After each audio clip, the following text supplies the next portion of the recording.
welcome back to my YouTube channel. Jadi di video kali ini kita bakal analisis lagi tentang kasus di sebuah perusahaan. Dan di video kali ini bakal lebih komplit, jadi stay tune. Dalam beberapa rapat strategis, Mr. X seringkali mengambil keputusan yang bertentangan dengan arah visi misi perusahaan.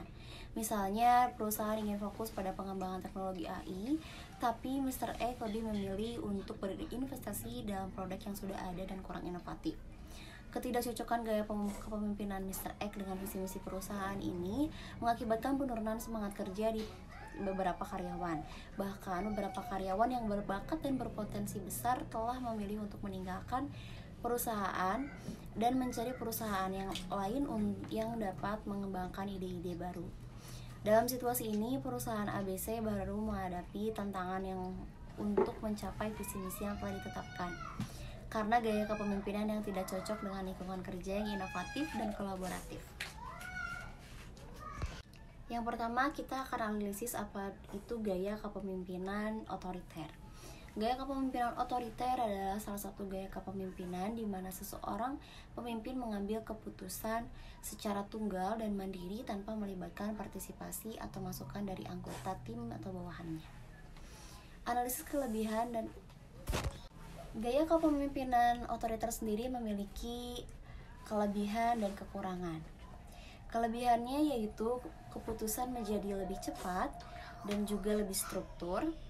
Terus kontrol terhadap pelaksanaan organisasi lebih baik, dan gaya kepemimpinan ini efektif atau cocok dalam situasi darurat.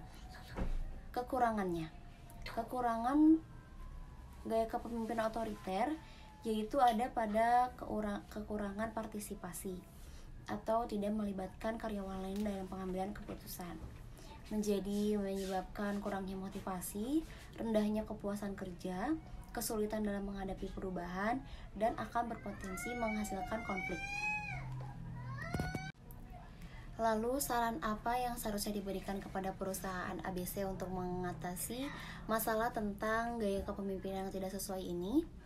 Yang pertama, kita akan memulai dengan identifikasi gaya kepemimpinan yang diinginkan.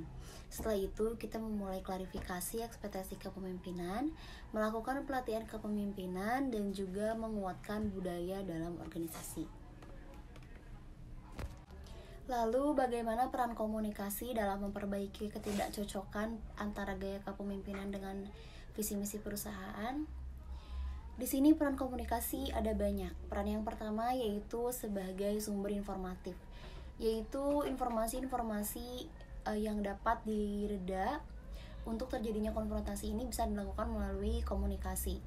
Setelah itu ada yang disebut juga regulatif atau menciptakan aturan-aturan yang disepakati bersama sehingga kesepakatan ini bisa menciptakan kedamaian.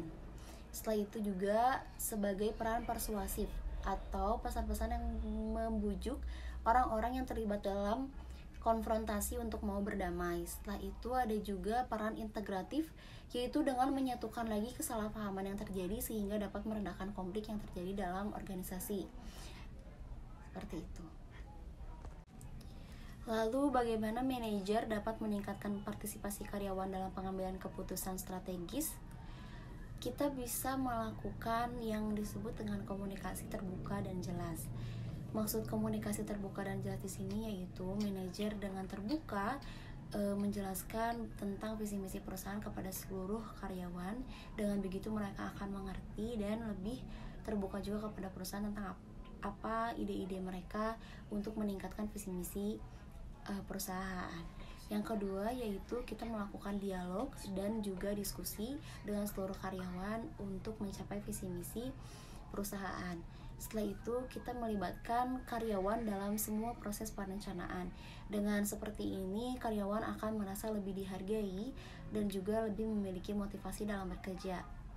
Setelah itu kita memberikan penghargaan dan juga pengakuan kepada seluruh karyawan. Keterlibatan karyawan dalam pengambilan keputusan dapat meningkatkan motivasi dan semangat kerja mereka. Karena dengan keterlibatan dan partisipasi para karyawan dalam mengambil keputusan, itu akan meningkatkan otonomi serta kendali karyawan atas kehidupan kerjanya. karyawan akan lebih menjadi termotivasi, lebih setia pada organisasi, lebih produktif, dan lebih puas pada pekerjaannya. Keterlibatan dan partisipasi karyawan secara penuh terhadap pekerjaan membuat karyawan dapat meningkatkan kinerja yang baik dan teratur. Dan tentunya karyawan juga dapat puas dan senang bisa menghabiskan kegiatan besar untuk waktu, tenaga, dan pikirannya untuk pekerjaan. Jadi lebih fokus. Lalu bagaimana manajer dapat menciptakan lingkungan kerja yang inovatif dan kolaboratif untuk mendukung visi misi perusahaan? Manajer sebagai pemimpin dapat menciptakan lingkungan kerja yang inovatif dan kolaboratif. Dengan melakukan kegiatan inovatif ini akan membantu mengalokasikan pekerjaan agar bawahan meraih kesuksesan secara bersama, memperluas terhadap keterampilan dan membantu kinerja karir mereka. Ini dia dampak apabila kepemimpinan itu sesuai dengan visi misi perusahaan. Dampak positif yang pertama yaitu kita akan memiliki rasa kepemilikan. Apabila kita sudah memiliki atau karyawan sudah memiliki rasa kepemilikan, maka kita akan melindungi perusahaan kita dari rongrongan dari luar maupun dari dalam. Kita juga akan menjadi bagian dari tim yang kompak dan bersama untuk membangun serta mengembangkan perusahaan. Dampak yang selanjutnya yaitu rasa kepercayaan. Karyawan memiliki kepercayaan yang tinggi bahwa perusahaan merupakan tempat untuk membangun karir yang terbaik untuk dirinya, sehingga perusahaan dan karyawan menjadi saling membutuhkan dan harus bisa kerjasama yang terjalin baik dari adanya rasa saling percaya ini. Apabila di hati setiap karyawan sudah memiliki dan rasa percaya, maka akan timbul juga rasa tanggung jawab. Hal ini terdorong oleh keinginan untuk ikut memelihara dan mengembangkan perusahaan. Inilah yang sesungguhnya merupakan tanggung jawab sebagai bagian yang aktif dalam sebuah organisasi. Karyawan yang mencintai perusahaan tidak akan mudah tergiur oleh perusahaan lain apabila sudah memiliki rasa cinta dan juga rasa hormat. Demikian pula sikap saling menghormati antara atasan dan bawahan, juga antara rekan kerja. Sikap budaya ini dibangun oleh seluruh karyawan mulai dari level paling bawah sampai direktur, sehingga kepemimpinan seseorang dapat diukur dari cara menghargai dirinya dan menghargai orang lain. Lalu apa manfaat dari membangun budaya kerja?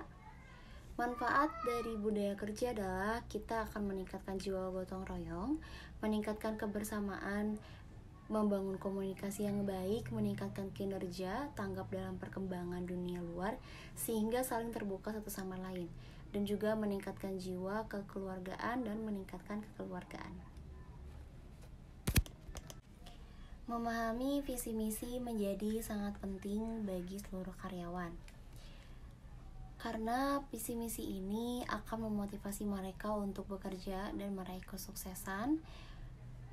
Berperan juga sebagai North Star Metric yang memberikan arahan yang harus diikuti oleh organisasi maupun oleh kepemimpinan. Setelah itu membantu menyelaraskan sumber daya organisasi dengan tepat untuk menciptakan masa depan yang sukses, memberikan organisasi panduan yang jelas dan efektif untuk membuat keputusan, memberikan titik fokus yang membantu untuk menyelaraskan semua orang dengan organisasi, sehingga memastikan bahwa setiap orang bekerja satu tujuan. Ini untuk membantu meningkatkan efisiensi dan produktivitas dalam organisasi. Setelah itu untuk membentuk strategi yang digunakan dan organisasi untuk mencapai masa depan yang diinginkan. Sekian video aku kali ini. Mohon maaf apabila banyak noise karena memang tidak kondusif. Semoga tetap bermanfaat dan sampai jumpa di video selanjutnya.